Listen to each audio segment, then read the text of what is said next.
नीर निधि से धीर हो,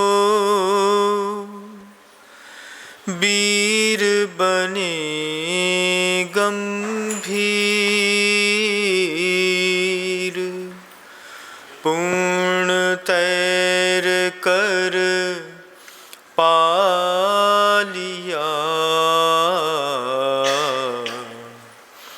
भव सागर का तीर।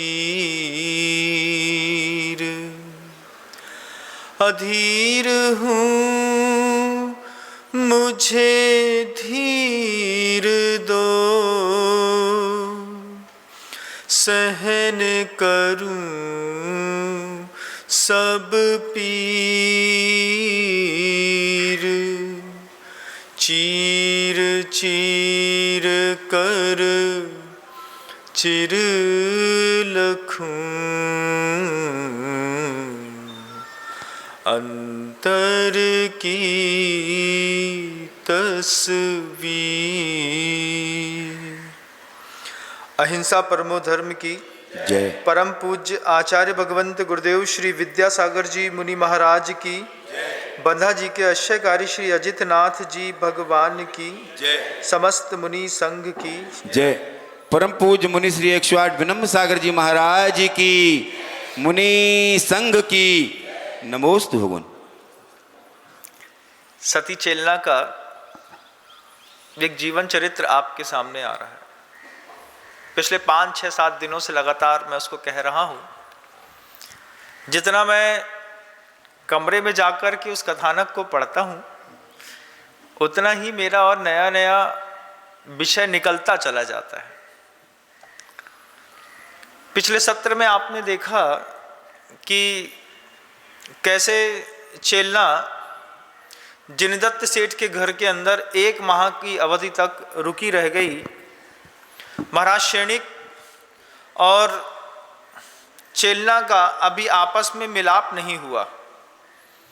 अभय कुमार कुछ समय की प्रतीक्षा करना चाह रहे थे और अभय कुमार उस छोटे से समय में अपने पूरे के पूरे राजमहल का वो माहौल बदलने में लगे हुए थे कि जिससे जब चेलना का विवाह महाराज शैणिक के साथ हो तो चेलना को कहीं से ये महसूस न हो कि ये जैन धर्मावलंबी नहीं है।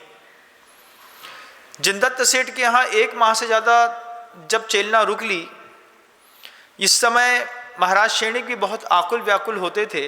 निरंतर गुप्तचरों के माध्यम से, लोगों के माध्यम से चेलना की जानकारी महाराज शैणिक को हो रही थी। ये दृश्य कल आपने देखा, लेकिन वो दृश्य मैं दिखाना भूल गया कि जिस दृश्य में जब चेलना अभय कुमार के साथ महाराज चेटक के घर से होकर के इस तरफ आ गई, उसके बाद महाराज चेटक और महारानी का क्या हुआ।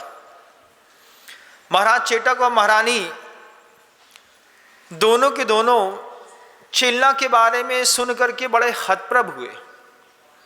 कई बार ऐसा होता है बंधुओं, आदमी चला जाता है, आदमी की यादें जिंदा रह जाती हैं। कई बार ऐसा होता है कि आदमी जिंदा रहता है और दिल से उसकी यादें चली जाती हैं। जब चेलना के बारे में महाराज चेटक ने सुना कि चेलना अभय कुमार के साथ मगध के अधिपति महाराज शैणिक को निमित्त बना करके यहाँ से निकल गई है, महाराज चेटक स्वयं में बड़े आश्वस्त थे। महाराज चेटक ने कहा कि मुझसे बता के चली जाती, मुझसे पूछ करके, मुझसे बता करके चली जाती तो विधि पूर्वक उनका विवाह कर देता। लेकिन भागने की कोई जरूरत नहीं थी। जब अभय कुमार ने साफ साफ बताया था कि महाराज शैणिक जो है वो जैन धर्मावलंबी है, मगध के अधिपति हैं, हम स्वयं जाकर के उनका विवाह के लिए बात कर लेते, चेलना ने भाग करके अच्छा नहीं किया। महाराज चेटक को इस बात से बहुत दुख हुआ। चंद्रा और ज्येष्ठा के बारे में जब महाराज चेटक को पता चला कि महाराज चंद्रा और ज्येष्ठा भी महाराज शैणिक से विवाह करना चाहती हैं, तब महाराज चेटक के दिमाग में वे सारी बातें एक साथ झूम गईं।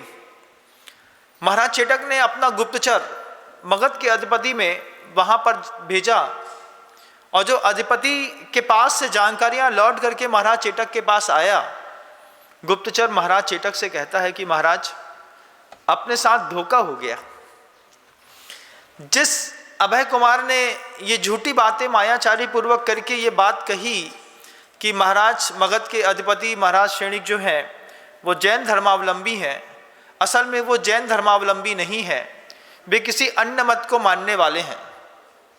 किसी अन्य मत को मानने वाले हैं कि ये बात सुनकर के महाराज चेटक के पैर के नीचे से जमीन खिसक गई। महाराज चेटक तुरंत भगवान के मंदिर में जाकर के भगवान से प्रार्थना करने लगे कि चेलना का अब पता नहीं क्या होगा। महाराज चेटक की इस बात को सुनकर के मंत्री कहते हैं, महाराज अभी भी वक्त है, अपन चाहें तो चेलना के लिए जाकर के वहां पर युद्ध कर सकते हैं। जैसे ही युद्ध की बात महाराज चेटक के सामने आई, महाराज चेटक एक ही बात कहते हैं, जब बुद्धिपूर्वक चेलना वहां पर गई है और जब चेतना का अंतर्भाव वहां पर 1 माह से ज्यादा रुक करके वहां पर रुक ही गया है, अब युद्ध करने से क्या लाभ है। उस भाव को आप लोगों को भी देखना और समझना है। जब बेटी किसी के साथ भाग ही चुकी है, अब युद्ध करने से क्या लाभ है। अब क्या है, अब बुद्धिपूर्वक है कि या तो हम उसका विवाह स्वयं कर दें या फिर उसको उसके हाल पर छोड़ दें। लेकिन लड़ाई झगड़े में जब पता है कि पर घर में रह आई, पर घर में रह लिया, सब कुछ कर लिया है। आज ये चीजें जैन समाज की जैन समाज में होती तो बात कोई और थी, अहिंसक कुल की अहिंसक कुल में होती तो बात कुछ और थी। लेकिन कॉन्वेंट स्कूल की पढ़ाई का वो धमाका हो गया है पूरे देश पर कि जैन धर्म की अहिंसक कुल की, ब्राह्मण की, क्षत्रिय की अच्छी अच्छी बेटियां पढ़ाई के मामले में पता नहीं क्या पढ़ती हैं और नीच कुल के लड़कों के साथ भागती हैं। ना काले रहते हैं वो, ना उनके पास कोई लिविंग स्टैंडर्ड रहता है, पता नहीं आकर्षण में क्या दिखाई देता है और वो देख करके क्या सोच करके वो भागती हैं और पूरा का पूरा फिर जीवन बर्बाद कर देती हैं। महाराज चेटक सोच रहे हैं कि चेलना तो यहाँ से जा ही चुकी है और पूरे के पूरे विशालपुर नामक नगर में इस बात की चर्चा भी हो चुकी है कि चेलना को अभय कुमार अपहरण करके महाराज शैणिक के लिए ले गए। जितने लोग उतने मन की बातें थीं। कुछ लोग कहते अच्छा हुआ इसी बहाने चेलना को मगध की साम्राज्ञी बनने का मौका मिलेगा। कुछ लोग कहते थे बहुत बुरा हुआ, वो इतनी धार्मिक थी, अहिंसक थी, निर्भीक थी, पता नहीं उसने किस कर्म के उदय से ऐसा कदम उठा लिया पूरे नगर में। लेकिन चेलना की स्थिर चर्चा चल रही थी। महाराज चेटक कई बार अपने दरबार में बैठते तो घंटों आंख ऊपर उठा करके किसी से संवाद न करते। जब बेटी भागती है घर छोड़ करके तो माता पिता की ये स्थिति होती है कि वो किसी से नजरें मिला करके बात नहीं कर पाते। मंदिरों में जब महिलाएं आज जाती हैं तब भी बेटी हमारी भाग गई, अपने प्रेम के वेग में भाग गई। लेकिन माता पिता को जब मंदिरों में जाते हैं तो जैसा बिच्छू डंक मारता है, ऐसी हर महिला हर पुरुष उसको उस नज़र से देखता है जैसे इसी ने अपराध कर दिया है। और जब उसमें डंकों के बार बार डंक पड़ते हैं, जब माँ से या पिता से लोग पूछते हैं, महिलाएं पूछती हैं, काय भाई तुम्हारी बेटी को पता चलो, काय भाई तुम्हारी बिटिया कहाँ चली गई। 1 दिन 2 दिन 5 दिन 7 दिन महीनों इन शब्दों को सुनते सुनते एक बेटी घर से भागती है तो उनके माता पिता को क्या दंश झेलना पड़ता है। महाराज चेटक ने भी वो दंश बिना कहे झेल रहे थे। किसी की हिम्मत नहीं थी कि महाराज चेटक से ये कहते कि आपकी बेटी भाग गई है, कैसा लग रहा है, क्या हुआ। लेकिन महाराज चेटक की निगाहें अपने आप नीचे हो गईं। महाराज चेटक कुछ बोलने की स्थिति में नहीं थे। महारानी भी बार बार महाराज चेटक को समझाती कि जो हो गया तो हो गया, अभी भी उनका विवाह नहीं हुआ है। महाराज चेटक को इस बात की जानकारी पड़ गई थी, लेकिन उसके बाद भी चेटक ने चेलना को वापस लाने की बिल्कुल भी प्रयास नहीं किया। जब महारानी और चेटक आपस में बात कर रहे थे। महारानी चेटक से कहती हैं, महाराज, चेलना गुप्तचरों के माध्यम से यह ज्ञात हुआ है कि सेठ जिनदत्त के घर पर है। जिनदत्त के घर के अंदर जिनदत्त जैन है और उसके अंदर का पूरा माहौल जिनकुल से रचा पचा है। चेलना को शायद इस बात का भी ज्ञान भी नहीं है कि महाराज मगध के अधिपति जो हैं वो अन्न मत को मानने वाले हैं। अभी वक्त है महाराज, आप अपनी पुत्री को वापस ले आइए। ये बात जब महारानी ने महाराज चेटक से कही, महाराज चेटक कहते हैं कि महारानी, वापस लाने के अब कोई बात रही नहीं गई। जब वो जा चुकी है तो जा चुकी है।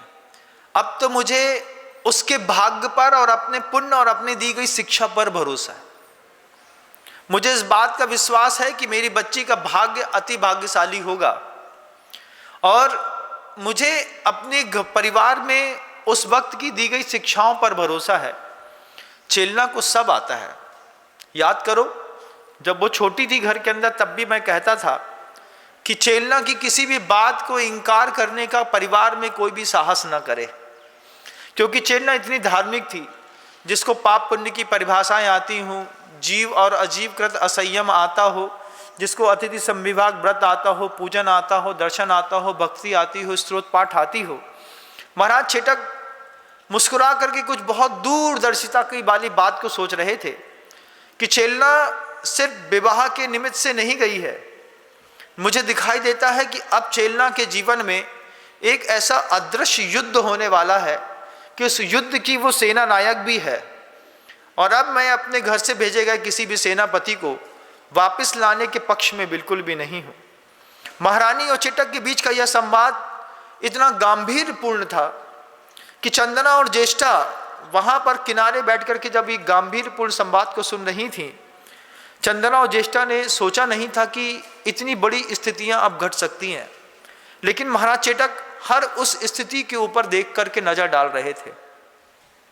महारानी ने कहा, शादी हो गई और अगर मान लीजिए चेलना और सैनिक के बीच में अनुबंध ज़्यादा देर तक नहीं टिके, तब तो और जग हंसी होगी और जग हंसाई होगी। लोग क्या कहेंगे महाराज, क्योंकि चेलना जिनकुल के अलावा तो कहीं पर रह ही नहीं सकती है।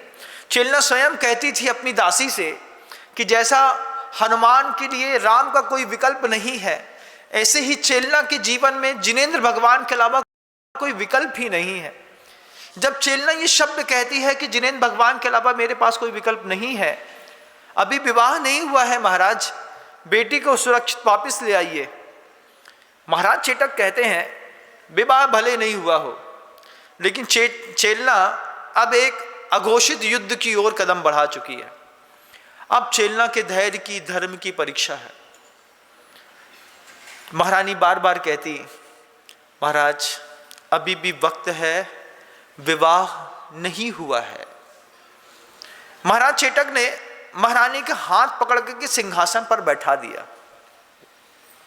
बैठा करके अपने दोनों हाथों से महारानी के गाल का स्पर्श करते हुए महारानी का चेहरा अपनी आंख के सामने बैठा करके बोलते हैं, महाराज चेटक, महारानी तुम भूल गई वो बात कि जैन कुल में विवाह नहीं हुआ करते। आचार्यों की बातों का ध्यान रखो।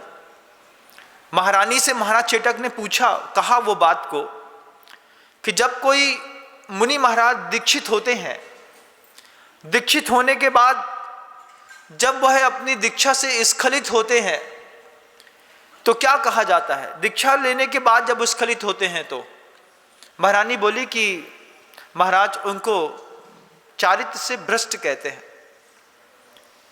महाराज कहते नहीं, महारानी आप भूल रही हैं कि सम्यक दर्शन से भ्रष्ट होने वाले व्यक्ति को भ्रष्ट कहा गया है। आचार्य कुंदकुंद भगवंत ने वो गाथा भी लिखी है, दंसन भट्टा भट्टा दंसन भट्टस्य नथ्य निब्बाणम सिद्धंति चरिय भट्टा दंसन भट्टा न सिद्धंति, कि जिनेंद्र भगवान के दर्शन से जो भ्रष्ट है उसको भ्रष्ट कहा।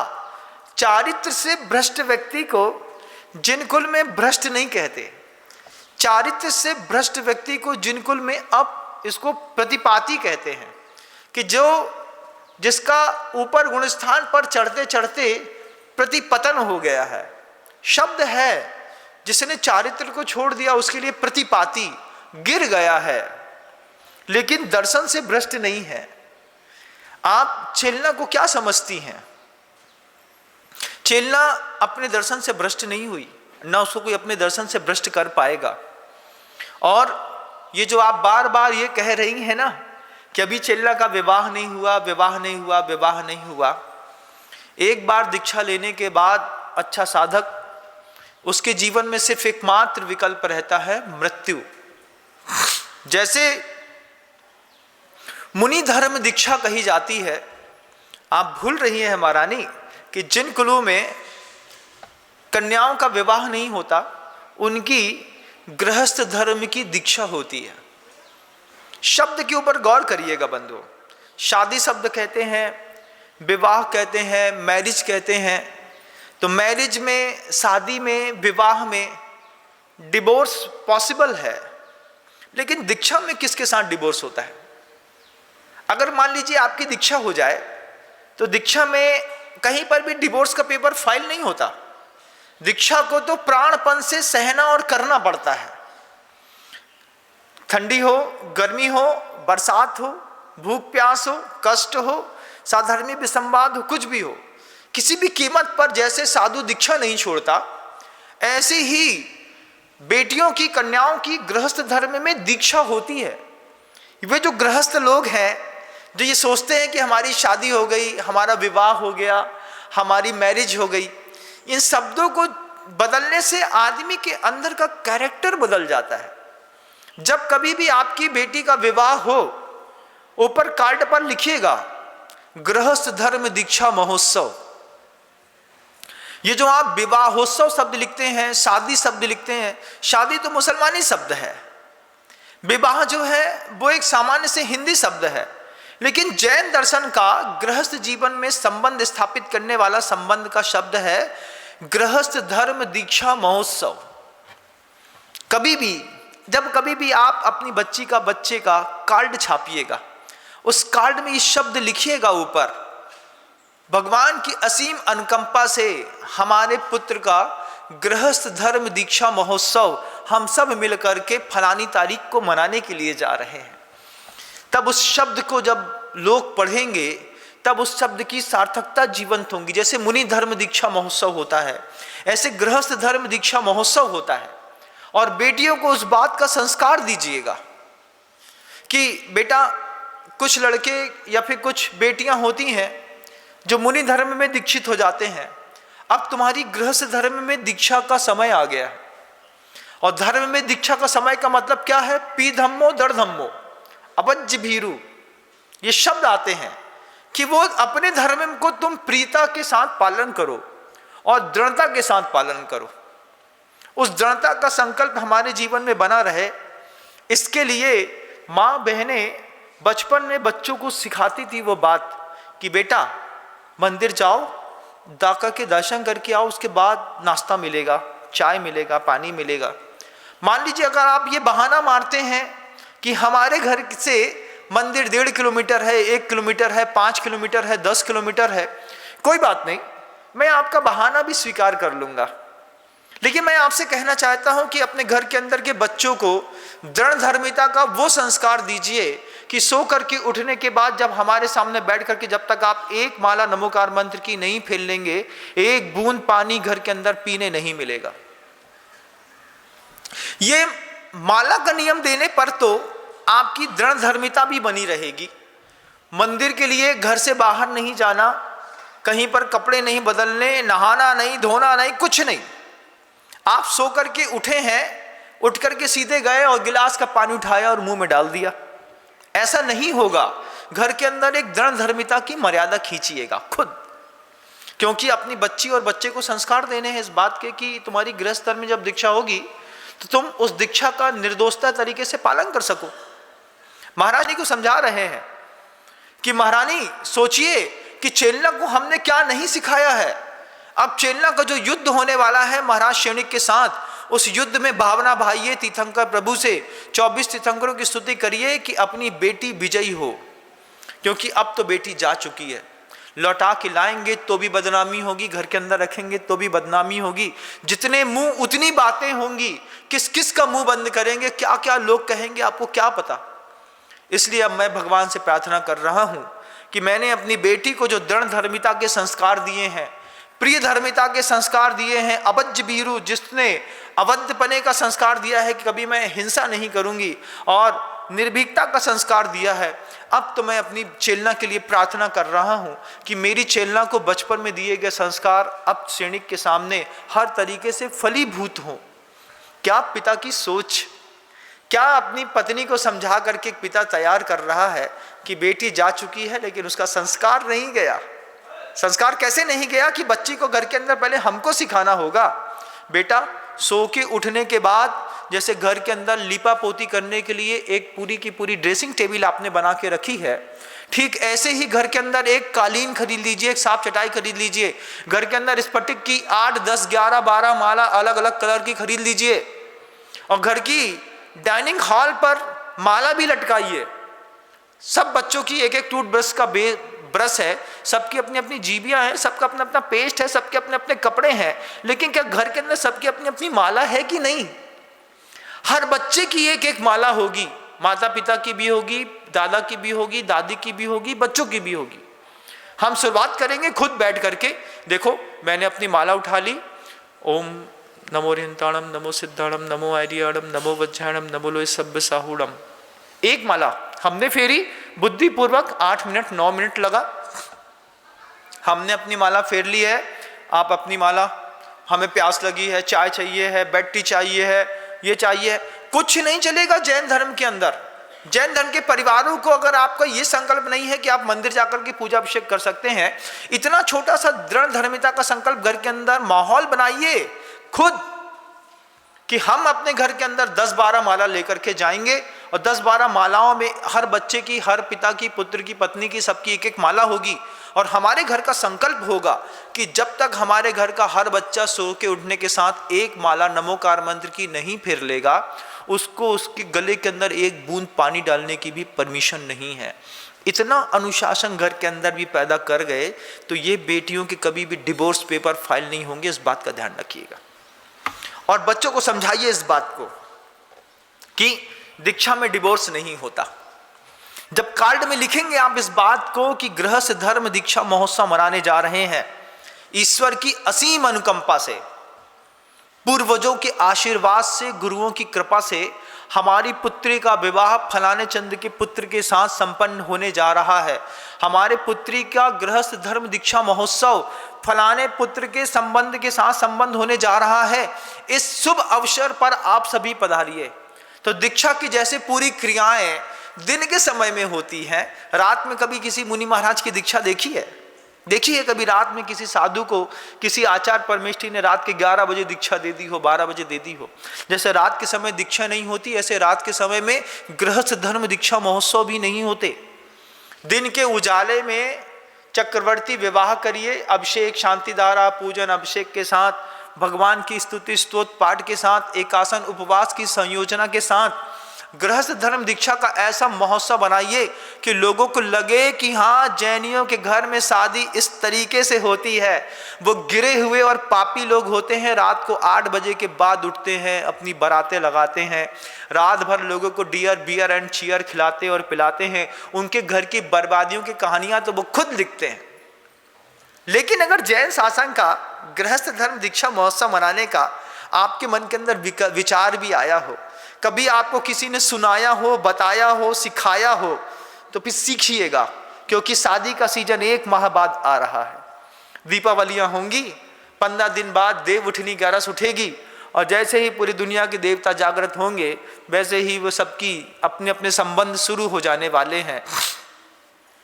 लेकिन प्रत्येक जैन समाज तक इस बात को पहुंचाइए कि गृहस्थ धर्म दीक्षा महोत्सव मनाने जाएंगे, हम अपने बच्चे का विवाह नहीं करेंगे, क्योंकि संबंध करोगे और विवाह करोगे तो विवाह के विच्छेद संभव है। दीक्षा में कोई विच्छेद नहीं होता। दीक्षा निर्दोष तरीके से पालन की जाती है। दीक्षा का जीवन जीते हुए अंत में सिर्फ एक चीज मिलती है, मृत्यु। इस बात को अपनी बेटी और बच्चे दोनों को समझाना है, सिर्फ बेटी को नहीं, घर के अंदर के लड़के को भी समझाना है कि गृहस्थ धर्म दीक्षा एक बार हो गई ना, तो जिसके साथ हो गई उसके साथ निर्वाह करना पड़ता है। हम आओ नहीं पढ़ रहो, हम नहीं कर सकते, हमारा नहीं होगा, ये तो आपकी लाचारी, बेबसी और अकर्मण्यता का परिणाम है कि घर के अंदर दृढ़ धर्मिता का कोई संस्कार बचपन से बच्चों को दिया नहीं, बच्चों को सिखाया नहीं। किसके घर के कोई एक व्यक्ति बताए कि किसी जैन परिवार के अंदर डाइनिंग हॉल पे, डाइनिंग रूम पे, जहां पर आपकी पूरी बैठकें लगती हैं, वहां पर किसी एक परिवार के घर के अंदर हर व्यक्ति की एक एक माला रखी हो। अरे महाराज, वो तो मंदिर जात हैं, बेसूत की सड़ी मची सी मालाओं में एक उठाई, ओई में नमोकार मंत्र पढ़ो, भगवान के सामने माला पटकी, बाकी काम माली का, हम चले आए। सोने का नेकलेस चाहिए, हर पार्टी पे एक नया चाहिए। कभी धार्मिकता दिमाग में चढ़ करके रंग ला रही होती तो बोलती कि भैया एक मूंगा की माला पहले दिखाई थी, इस बार हीरे की माला चाहिए, इस बार पन्ने की चाहिए, इस बार माणिक की, इस बार मोती की। पति से कभी बोलो कि जिनेंद्र भगवान के सामने जब बैठ करके मैं पुखराज की माला से माला फेरती हूँ तो मेरे मन के अंदर वो विशुद्धि बढ़ती है। कभी पैसा पति का इसमें भी खर्चा कराइए, अपने गले में लटकाने से कछु नहीं है, तुम्हारा गला काट के लोग ले जाए, लेकिन माला माला होती है। सोचो तो, धर्म के निमित्त से अपने पति का पैसा व्यवस्थित जगह पर लगाया। बनवाओ हीरे की माला, घर के अंदर रखो, हाथ में सामने दिया रखो एक, और यहां पर जब हीरे की माला रख करके दिए के सामने ऐसा माला फेरोगी, नमो हिंताणम नमो सिद्धाणम, उस हीरे की माला के प्रकाश से जब घर चकमक चकमक करेगा, तब लगेगा कि घर के अंदर कुछ हमने रेखाएं खींची हैं और घर के अंदर कुछ शासन की स्थापना की है। अभी तो घिनापन मचा के रखा है घर के अंदर। अगर मेरी बातों में असत्यता हो तो कोई भी समर्थन कर दे मेरा, महाराज आप गलत कहते हैं। मैं तो अनुभूत चीजें कहता हूं और दिखाई देने वाली चीजें देखता हूं कि आज तक किसी माता पिता ने अपने बच्चे को, परिवार को, बुजुर्गों को जो मर गए हैं उनको भी नहीं पता होगा कि जैन शासन में गृहस्थ धर्म दीक्षा महोत्सव मनाया जाता है। न हमारे यहाँ शादियां होती है, न विवाह होता है, न मैरिज होती है। मैरिज में डिवोर्स है, शादी में संबंध विच्छेद है। हमारे यहाँ तलाक होता है क्या? जिनके यहाँ शादी हुई, जश्न शादी लिख करके उन लोग कार्ड छापते हैं, हमने भी जश्न शादी मना दिया, फिर वही कहता है तलाक तलाक तलाक। क्या हो गया? हमें लाने नहीं है तुम्हें, कोर्ट से कछु होए सो होए, लाने नहीं है तुम्हें, झेलनी नहीं है तुम्हें। अरे दीक्षा होने के बाद जैसे 22 पैसे सहन किए जाते हैं, ऐसे गृहस्थ धर्म की दीक्षा होने के बाद भी 22,000 पैसे सहन किए जाते हैं। अभी तो बड़ा मजा आ रहा है, शादी करा दो, शादी करा दो, शादी करा दो, मेरे ढोल बजा दो, है?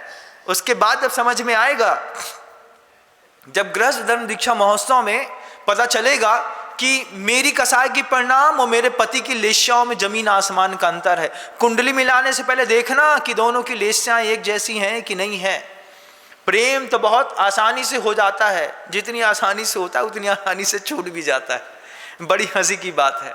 बेवजह प्रेम होता है तो बेवजह नफरत भी होती है, मैं बार बार कहता हूं। और जब बेवजह नफरत होती है तब घर के अंदर रहना मुश्किल होता है।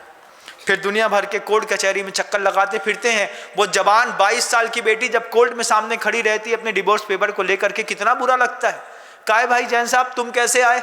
अरे कछु नहीं भैया, तो बिटिया की शादी करी हती और परेशानी हो गई, लड़का दारू पीता, ये करता वो करता। अरे घर के अंदर माला फेर रहा होता, बचपन से नमोकार मंत्र की माला फेर करके जिस बच्चे के अंदर संस्कार दिए होते कि उसके बाद पानी मिलेगा, अरे कहाँ उसके हाथ में दारू का गिलास आता। लेकिन माता पिता को फुर्सत कहाँ है? वो तो हमारा बच्चा है, सीए कर रहा हूं महाराज, रात भर के टेबल पे बिस्लरी की बोतल लगी रहे, उतई पे पार्ले जी को बिस्किट रखो रहे, उतई पे काफी, उतई पे चाय। अब 3 बजे तो चाय पिया थे, अब का 6 बजे महाराज जी कैसे कहिए उनसे? तो फिर मरो, कोई नहीं बचा सकता तुमको। ब्रह्मा विष्णु महेश कोई नहीं बचा सकता। 24 तीर्थंकर अजितनाथ भगवान, विनम्र सागर महाराज नहीं बता सकते। विनम्र सागर महाराज उस हर परिवार की जवाबदार है जिस परिवार में प्रवचन उद्बोधन सुनने के बाद हमारे अकॉर्डिंग रेखाएं खींची जाती हैं। मैं आपसे ये नहीं कह रहा हूं कि आप मंदिर जाइए, अभिषेक करिए, पूजा करिए। मैं आपसे कह रहा हूं अपने घर के अंदर का वो वातावरण बनाइए कि हमारे घर के अंदर सुबह सोकर के उठने के बाद पहली बार जब भी कोई अपना मुंह जूठा करेगा, एक घुट पानी भी पिएगा, उसके पहले नमोकार मंत्र की एक माला फेर चुका होगा। ये दृढ़ धर्मिता भी अगर घर के अंदर आ गई। गृहस्थ धर्म दीक्षा महोत्सव हमने घर के अंदर मनाने के पहले अपनी मानसिकता भी तो तैयार करनी पड़ेगी। अभी तो 1000 बार बोलोगे, कितनी बार मैं बोलूं गृहस्थ धर्म दीक्षा महोत्सव, गृहस्थ धर्म दीक्षा महोत्सव। जब तुम बात करोगे तो वही बात करोगे, अरे मौड़ी को ब्याह नहीं हो रहा हो, उसकी शादी करने हैं, उसकी मैरिज सेट हो जाए। कभी अंतरंग से वो भाव पैदा करो कि हमको गृहस्थ धर्म दीक्षा महोत्सव मनाना है, अपनी बच्ची का, अपने बच्चे का। और पी धर्मो दर धम्मो, अबज्ज भीरु, अहिंसक, निर्भीकता वाला, प्रिय धर्मिता वाला और दृढ़ धर्मिता वाला, ऐसा कोई इंसान, ऐसा कोई भावनाओं का वातावरण अपने बच्चे के अंदर खुद पैदा करिए और बनाइए छोटी उम्र से। कल तक नहीं होता था महाराज, अब कैसे होगा? कल से होगा।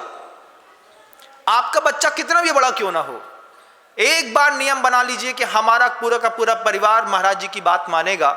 हम अपने घर में जाकर के अभी 12 माला लेकर के जा रहे हैं और बोलो कल हमने माला दी, हमारे पति, आप सिगरेट पीते हैं, गुटखा खाते हैं, बिल्कुल अलग बात है। आप शराब भी पीते हैं तो बिल्कुल अलग बात है। लेकिन इस बात का संकल्प करिए कि हम सुबह सो के उठेंगे, पहले एक माला नमोकार मंत्र की देंगे, उसके बाद मुंह जूठा करेंगे। ये छोटा सा संकल्प घर का पूरा वातावरण बदल देगा बंधु। और उनका स्थान निश्चित करिए। ऐसा नहीं कि तुम अपने घर के कमरे के अंदर गए, वहां पे जाकर के बैठ करके देख करके चले आए। जब लोगों को बैठक तक बुलाते हैं तो एक दिन बैठक में हमको भी बैठ करके, हमारी ये माला चल रही है, इसके बाद पानी पिएंगे। इतने से सौंदर्य से घर की पूरी परिस्थितियां बदल जाएंगी, चाहे ससुराल में रहिए चाहे मायके में। आपको मेरी बात आज समझ में आए, कल समझ में आए, 2 साल बाद और अगले जन्म में, लेकिन जब तक मैं अपनी दूरदर्शिता के परिणामों के बारे में सोच नहीं लेता हूं, उद्बोधनों में कोई बात नहीं कहता। आप 1000 आर्गुमेंट्स कर सकते हैं, मंदिर दूर है, ये वो दूर है, सब जायज है, सब मानता हूं मैं आपकी बात को। लेकिन आप मेरी एक बात अगर मान गए कि सुबह हमारे परिवार के अंदर कभी भी जब भी कोई मुंह जूठा करेगा, हम भी मुंह जूठा करेंगे सबसे पहले, तो पहले नमोकार मंत्र की एक माला बुद्धिपूर्वक 10 मिनट में फेर चुके होंगे, उसके बाद पानी पिएंगे। ये छोटा सा दृढ़ धर्मिता वाला धर्म और गृहस्थ धर्म दीक्षा महोत्सव, ये शब्द अगर आपने शादी के कार्ड के ऊपर छापे, मुझे भी देखने पर खुशी होगी कि किसी व्यक्ति ने बुद्धिपूर्वक मेरे शब्दों को सुन करके अपने जीवन में बर्ताव परिवर्तन लाया। और एक व्यक्ति के परिवर्तन लाने से पूरी दुनिया में परिवर्तन होता है बंधु। एक कार्ड के ऊपर छप गया तो धीरे धीरे करके ये परंपराएं अगले 1 साल में पूरे देश में सर्कुलेट हो जाएंगी।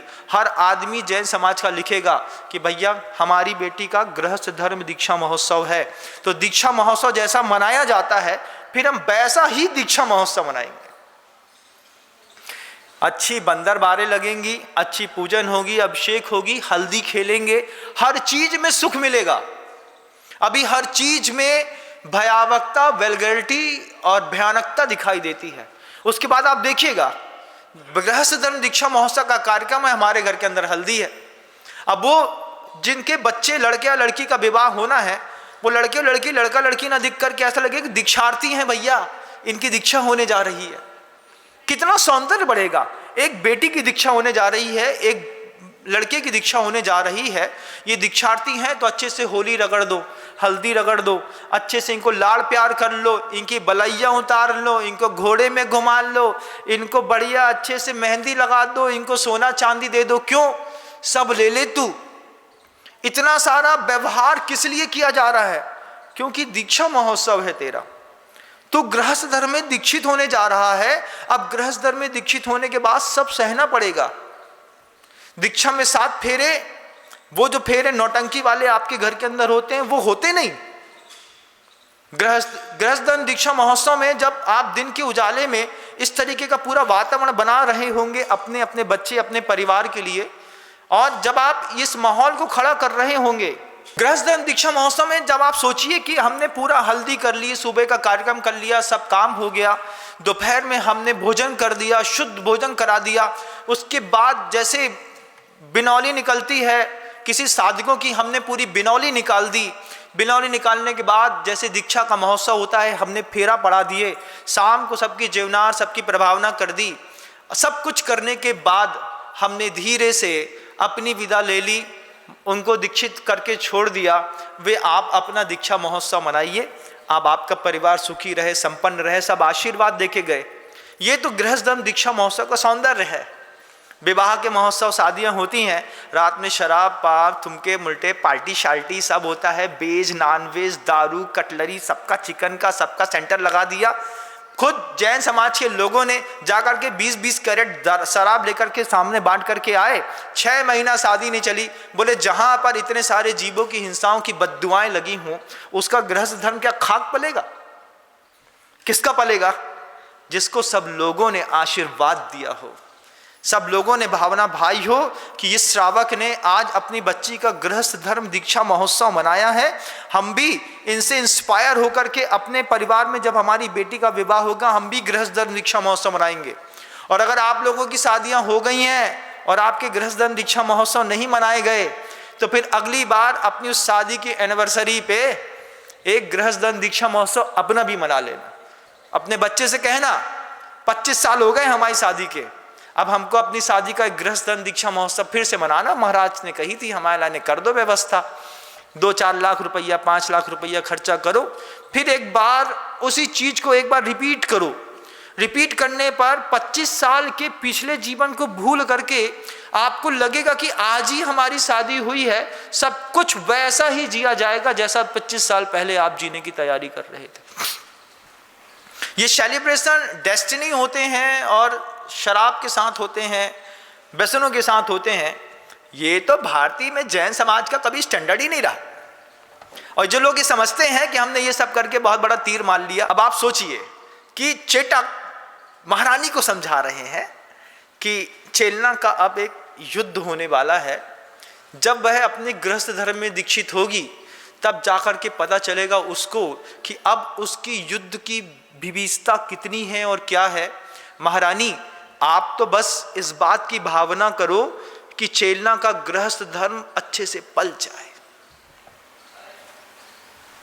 कितना कंट्रोवर्सी है जैन शासन की एक गृहस्थ धर्म में, और हम जिस तरीके से आज जीने लगे हैं उस धर्म में कितना अंतर आ गया। क्यों ना हो हमारे बच्चे का डिवोर्स फाइल होता है, तकलीफें होती हैं, छोट छुट्टियां हो जाती हैं, बेटियां घर के अंदर रहती हैं, स्कूल में पढ़ाती हैं, 1000, 1500, 2000 रुपए को सहती हैं, करती हैं, क्योंकि हम फेरों की उस भावना शक्ति को भी भूल गए। साधु की दीक्षा होती है, साधु की दीक्षा होने के साथ ही आचार्य महाराज उससे कह देते हैं, आज से संकल्प कर लो, 5 पाप का आजीवन त्याग है मेरा, हिंसा, झूठ, चोरी, कुशील और परिग्रह का।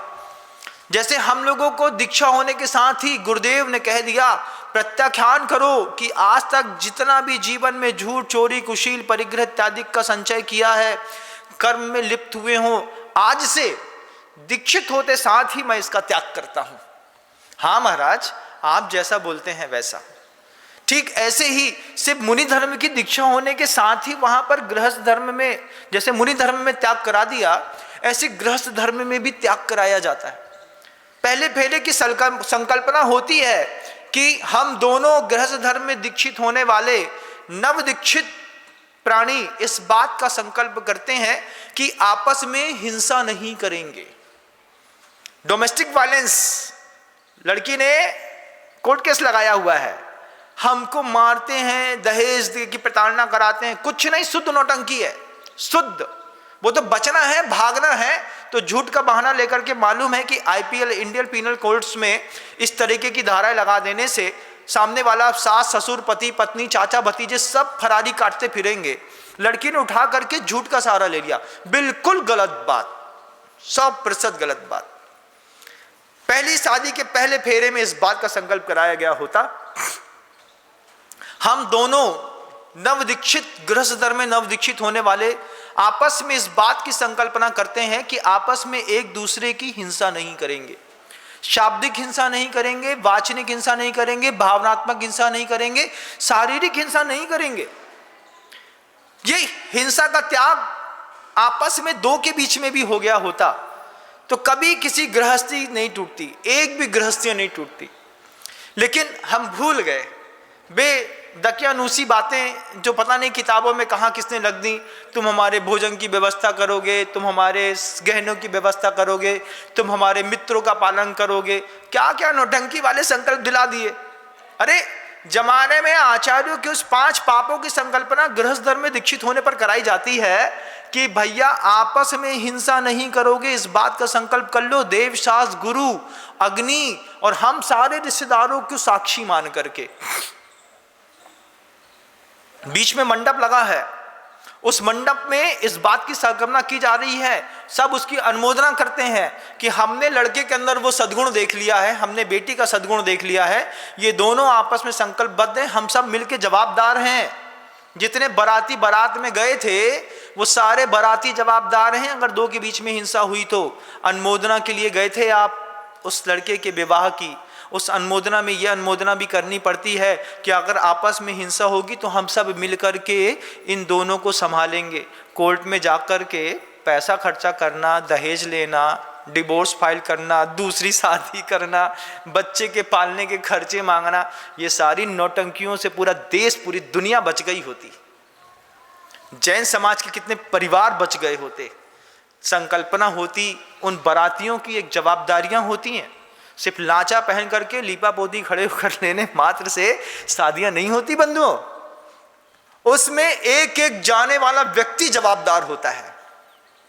हम सब जवाबदारी लेते हैं, कुछ वर पक्ष की जवाबदारी लेते हैं, कुछ वधू पक्ष की जवाबदारी लेते हैं, तब आपस में समधि मिलन होता है, आपस में मिलनी होती है, एक दूसरे को नारियल दे करके गले मिलकर के बात करते हैं। लड़के की जवाबदारी आपकी है और लड़की की हमारी है। लेकिन शादी तो बहुत अच्छे से कर दी, उसके बाद अब भैया तुम जानो, कहा कि हमने तो ब्याह करो तो शादी करी थी, मैरिज करी थी, गृहस्थ धर्म में दीक्षा का तो सोच ही नहीं था। और जब एक्सप्लेन करोगे किसी के मंच पे खड़े होकर के कि गृहस्थ धर्म दीक्षा ये शब्द क्यों लिखा, गृहस्थ धर्म दीक्षा में क्या होता है और आप लोगों की क्या भूमिका है, खाने की प्लेट तो उस वक्त भी मुंह में स्वाद दे रही होंगी, लेकिन मस्तिष्क में वो जो वल्गैरिटी और वो अश्लीलता का माहौल जमा रहता है। पूरी रात जहां पर कमरों में बैठ करके लोग पत्ते खेलते रहते हैं, अंदर बाहर होता रहता है, इन सब माहौलों से मुक्ति मिलेगी। एक जवाबदारी के साथ हम तैयार होकर के पहुंचेंगे। भैया बहुत सानंद चक्रवर्ती विवाह के साथ गृहस्थ धर्म दीक्षा महोत्सव संपन्न हुआ है। भगवान से प्रार्थना करो, फिर पंच परमेष्टि के मंदिर में जा करके जब दोनों अपनी रबर स्टैंप से मोहर लगाएंगे, 4 हमारे 1 आपका, क्या है ये संकल्पना है। बेटियां रहती है ना तो 2 और 2 ऐसे 4 हाथे लगा देती हैं, बीच में एक पुरुष लगा देता है, सबके ऊपर भारी रहता है। ये संकल्पना महोत्सव तब मनाया जाता, सबने अनुमोदना कर दी है। अब देव शास्त्र गुरु से भी मैं बंध गया हूं।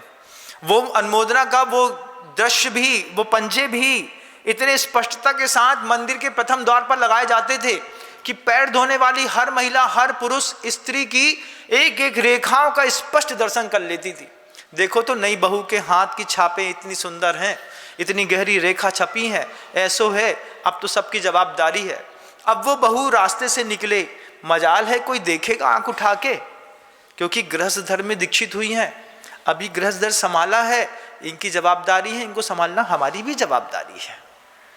सबसे पहली संकल्पना थी कि पहले फेरे के साथ मैं इस बात का संकल्प लेता हूं कि आपस में हम दोनों मिलकर हिंसा नहीं करेंगे, आपस में झूठ नहीं बोलेंगे, क्योंकि घर के अंदर भी जब झगड़ा मचता है उसमें भी वही 5 पाप कार्यकारी सिद्ध होते हैं जिसको मुनि दीक्षा के वक्त आचार्यों ने सामान्य साधकों से छुड़वा दिया। भोग और उपभोग के लिए भी अब 5 पाप की संकल्पना गृहस्थ धर्म की दीक्षा में कैसी सुंदर है। हम आपस में हिंसा नहीं करेंगे, हम आपस में झूठ नहीं बोलेंगे, हम आपस में चोरी नहीं करेंगे, हम तुम्हारे किसी द्रव्य का अपहरण नहीं करेंगे, तुम बुद्धिपूर्वक या अबुद्धिपूर्वक हमारे किसी द्रव्य का अपहरण नहीं करोगे। एक बार जो हमको दहेज में सोना चांदी हीरा मोती मिल गया वो हमारा है। अब वो सास जो नौटंकीबाज होती है ना, लाओ बहू हम रख लेते हैं, काय बहू के पास तिजोरी नहीं है। लेकिन वे जो नौटंकीबाजी वाली सासें होती हैं ना, वो घर के अंदर हुकुमदारी चलाती हैं। वो अपनी बहू का पूरा गोल्ड जेवर उठा करके अपने पास ताला में लाक रख लेती हैं। अब बहू को कहीं जाना हो तो पहले वो मम्मी से भीख मांगे, मम्मी जी अंगूठी दे दो ना, पार्टी में जाना है। अरे धिक्कार था तुमको, जब तुमने गृहस्थ धर्म में दीक्षित किया, जब तुमने बुद्धिपूर्वक उसे 10, 20, 25, 50 तोला सोना दे दिया तो एक तिजोरी लाकर उसको खुद दे देते, बेटा इतना इतना है, हमने लिख लिया है, अब तुम्हारी जवाबदारी है, तुम संभालो। नहीं, पहली बार में कैसे विश्वास कर लें, उन्हें मोड़ी दे करके तुम्हारे मोड़ा खानदान पे विश्वास कर लो, तुम अपने थोड़े से सोना चांदी दे करके बेटी पे विश्वास नहीं रख पाओ। उसने तो अपना पूरा सील छोड़ दिया तुम्हारे परिवार के लिए, तुमने उस बच्ची के लिए 10-20 तोला सोना तक नहीं छोड़ना पसंद किया। अरे महाराज जमाना खराब है, आपके प्रवचन से कछु नहीं होने जाने आए। अगर मेरा प्रवचन सावधानी पूर्वक सुना गया और मान लिया गया तो देश में किसी परिवार में हिस्से बांट नहीं होंगे, कहीं पर किसी भी प्रकार का डोमेस्टिक वायलेंस नहीं होगा, कभी किसी बेटी का डिवोर्स फाइल नहीं होगा, कभी किसी बेटी को आपराधिक प्रवृत्तियों में नहीं जाना पड़ेगा, कभी किसी बच्ची का गर्भपात कराने के परिवार वाले जवाबदार नहीं बनेंगे, नहीं, कोई हिम्मत नहीं करेगा। सोची सदी शब्दों के साथ अपने उद्बोधनों की धारा को प्रवाहमान करने का पुरुषार्थ करता हूं हमेशा। बस आप समझ लें कि गृहस्थ धर्म दीक्षा में एक दूसरे की हिंसा नहीं करेंगे, एक दूसरे के साथ झूठ के प्रयोग नहीं करेंगे, बात कितनी भी गंभीर क्यों ना हो। मेरा पति है, मैं साफ साफ सही सही बोल देती हूं, और घर के अंदर वो माहौल भी कि सच बोलने पर सजा नहीं मिलेगी और झूठ बोलने के लिए प्रेरणा नहीं मिलेगी। ये घर के अंदर माहौल बनाइए दंपति आपस में बीच में कि अगर मान लो पत्नी ने सच बोल दिया तो अब ये नहीं कि पति उठाया 2 चांटा मार दिया, ये कौन सी बात हुई। जब हमने तुम्हारे साथ शादी की थी तो हमने संकल्प किया था कि हम तुमसे झूठ नहीं बोलेंगे, हमने गलती कर दी है, हमने तुमसे सही बोल दिया। तुम्हारा दायित्व बनता है कि इस दीक्षित महोत्सव में हमको तुमको हम संभाल रहे हैं। गृहस्थ धर्म दीक्षा में हिंसा, झूठ, चोरी, गृहस्थ धर्म दीक्षा में ये महोत्सव में हम कुशील का प्रयोग नहीं करेंगे। अब महाराज दंपति हैं तो कुशील, भोग भोगना अलग वस्तु, लेकिन उसमें भी अनुकूलता बना करके रत्नकर्णक सावकाचार्यों में आचार्य भगवंतों ने जिस तरीके की भोगों को भोगने की विधियां लिखी हैं, अनंग क्रीड़ा से हट करके नंग क्रीड़ा इत्यादि में जहां पर जो स्थान जैसा निश्चित है, जो प्रकृतियां जैसे परिणाम के साथ किया जाता बस वैसे ही। लेकिन अति आसक्ति पूर्वक ये जो टीवियों में देख करके जो आप लोग नए नए तरीके सीखते हैं, इस तरीके के कुशील के लिए भी गृहस्थ धर्म दीक्षा में मनाही है। सब कुछ मैं कह नहीं सकता हूं, कई बात इशारे में बस समझाई जा सकती है, क्योंकि साधु संत की भी अपनी एक मर्यादा है। अपरिग्रहवाद की भी शिक्षा रहेगी आपस में कि एक दूसरे के हाथों में आने वाले धन की जानकारी एक दूसरे को तो कम से कम हो, और इतनी अच्छी समायोजित सुव्यवस्थित व्यवस्था हो कि अपरिग्रहवाद का सिद्धांत भी हम घर के अंदर स्वीकार करेंगे कि जब कभी आपको जरूरत होगी तो मैं दे दूंगी और मेरा धन आप वापस करेंगे, क्योंकि अगर मेरा धन आपने वापस नहीं किया तो चोरी हो जाएगी। अपरिग्रहवाद का सिद्धांत भी है, हमें 20 लाख की जरूरत है, पत्नी बोलती है ना मेरे पास 50 लाख है, ये 20 पकड़ो, लेकिन बुद्धिपूर्वक वापस भी करना है। नहीं तुमने, अरे हम तुम एक ही हैं, फालतू की बातें नहीं करो, जो तुम्हारा है वो तुम्हारा है, जो हमारा है वो हमारा है। हमने तुम्हारी व्यवस्था बनाने के लिए तुमको पैसा दे दिया, अब ये पैसा वापस जैसे बैंक में जमा करते हो ऐसे यहाँ पे वापस जमा करो। इतना उपकार है कि हम तुमसे टैक्स नहीं मांग रहे, बस इतना ही उपकार है। घर के अंदर ब्याज को धंधा मत करियो, नहीं तो गड़बड़ हो जाता है। अगर इस तरीके से हिंसा, झूठ, चोरी, कुशील और परिग्रह, इन 5 पापों का उन 2 जीवों को, प्राणियों को त्याग करा करके आपने कोई विवाह का महोत्सव मनाया, कभी आंख बंद करके कल्पना करिएगा कि अगर आपके साथ इस तरीके का दीक्षा महोत्सव, आपका गृहस्थ धर्म दीक्षा महोत्सव मनाया गया होता तो आज आपका पति आपको कितना खूबसूरत दिखाई दे रहा होता, और पति को पत्नियां कितनी सुव्यवस्थित सुशील कन्या दिखाई दे रही होती कि इस गृहस्थ धर्म दीक्षा महोत्सव से मेरा पूरा परिवार धन्य धन्य हो गया। कितना सौंदर्य होता। आज आपको मेरी बातें सुनकर के लग रहा होगा अफसोस कि हमने ऐसी शादी नहीं करी, हमने ऐसे गृहस्थ दीक्षा महोत्सव में अपने माता पिता, किसी ने बताया ही नहीं। मुझे तो लगता ही नहीं कि किसी साधु परमेष्ठी ने भी इस तरीके का कोई व्याख्यान दिया होगा, जबकि सदियां बीत गई हैं गृहस्थ धर्म के दीक्षा महोत्सव, मुनि धर्म दीक्षा महोत्सव मनाते हैं ऐसे गृहस्थ धर्म दीक्षा महोत्सव मनाते हुए। लेकिन गृहस्थ धर्म दीक्षा महोत्सव में भी ये बात कि आपस में हिंसा नहीं, आपस में झूठ नहीं, आपस में चोरी नहीं, आपस में कुशील नहीं, आपस में परिग्रह नहीं, एक दूसरे की शक्ति का अनधिकृत प्रयोग करना भी एक आक्रमण है। आपस में परिग्रह नहीं, क्या अधिकतम अधिकार हम तुम्हारे ऊपर भी नहीं जताएंगे। ओवर जाकर के ओवर रूल्स करना भी बेकार है। हमारा अधिकार है तुम्हारे ऊपर, हर चीज में नहीं, थोड़ा लिमिटेशंस के साथ। गृहस्थ धर्म दीक्षित होने के बाद भी व्यक्ति की व्यक्तिगत जिंदगी होती है। पति पत्नी में कभी इस बात का संकल्प हो कि हम अपनी पत्नी की, हम अपने पति की भी बिल्कुल निकटतम व्यक्तिगत जीवन में प्रवेश नहीं करेंगे। जहां तक उसने प्रवेश की अनुमति दी है वहां तक प्रयास करेंगे, पुरुषार्थ करेंगे, प्रेम से आगे जाने मिले तो ठीक बात है, लेकिन डकैती के साथ नहीं घुसेंगे। ये अपरिग्रहवाद का सिद्धांत भी अगर गृहस्थ धर्म दीक्षा महोत्सव में मना लिया गया होता, आज जैन शासन का हर परिवार संपन्न और सुखी होता। किसी घर में कोई फूट नहीं होती, कोई बेटी का डिवोर्स फाइल नहीं होता, कोई ने आत्महत्या नहीं करी होती, कभी किसी के ऊपर एसिड नहीं फेंका हो गया होता, कभी किसी बच्चे का अबॉर्शन नहीं कराना पड़ता। साधुओं ने कितना लिखा कि आप व्यवस्थित रहिए, साधु जीवन तो बहुत अच्छा है, बहुत सकुशल है, इक्का गाड़ी हाँकने का तो अपना ही आनंद है। बैल की जब मर्जी हुई चला, जब मर्जी हुई सो बैठ गया। लेकिन गृहस्थ धर्म दीक्षा महोत्सव इक्का गाड़ी नहीं है, वो बैल गाड़ी है बंधुओं। दोनों बैल को आपस में एक जैसा एक एक मिलके कदम चढ़ाना पड़ता है, तब वो गृहस्थी की गाड़ी खींचती है।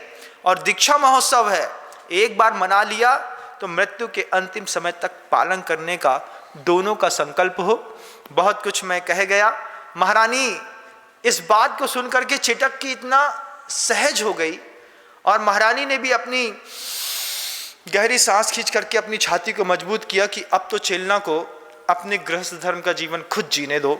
हम उसके लिए भगवान से प्रार्थना करते हैं कि चेलना का गृहस्थ जीवन अच्छा हो। अब चेलना के जीवन में कैसे उतार चढ़ाव आ रहे हैं, इसके लिए हम कल पुनः उपस्थित होंगे। अपने शब्दों को आकार देने का मैं प्रयास करूंगा। अभी शब्दों को विराम देता हूं। गुरुदेव श्री विद्यासागर जी।